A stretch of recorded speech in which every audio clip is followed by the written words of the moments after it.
the big day. You're opening the park. Yeah. How do you feel about the outcome? Oh, I think look, it's a piece of fantasy, and this would never come out of the state planning process. Not a chance.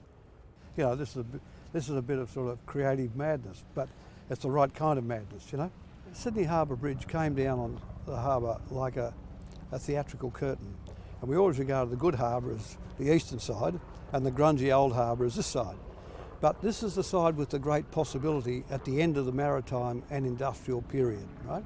To put together at the foot of a city of 5 or 6 million people, which Sydney will become, at the foot of it, this natural playground, you know, this constellation of headlands, which New York doesn't have, and Paris, of course, doesn't have, and London doesn't have. And, you know, if it had been just a wharf with a few Bowling Green lawns and planter boxes and gee whiz bits of art, it would have been a complete failure. You've used a lot of natural materials from the site. I think you're instrumental in all these beautiful sandstone blocks being excavated. Yeah.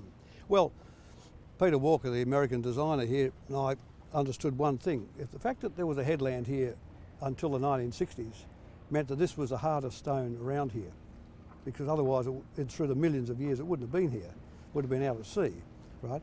So that gave us a clue. Maybe if we go down, we want to have a cultural space and a car park, we could mine the blocks out of there. So these blocks are a metre square, they're 2 metres long, and there's 9,600 of them. Wow. You know, it's a big mining operation.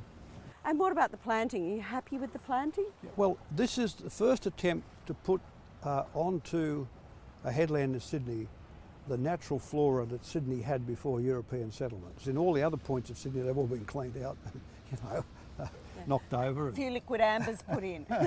That's right. So you've had quite a battle against what you call the architectural archaeologists who wanted to keep the old wharf. Yeah. How did you win that battle? Well, just by doggedness. You see, this is the old thing about industrial archaeology. You know, it was like an aircraft carrier, big slab of concrete like an aircraft carrier. And the fact that we had it didn't mean to say we had to keep it. So I took the view it should not be an urban renewal, but an urban reconstruction. This is a reconstruction. This is new, right? This is not reinterpreting a bit of old industrial archaeology. And you know, I just think the people who want to keep old lumps of stuff like this are dull, conservative, and wrong.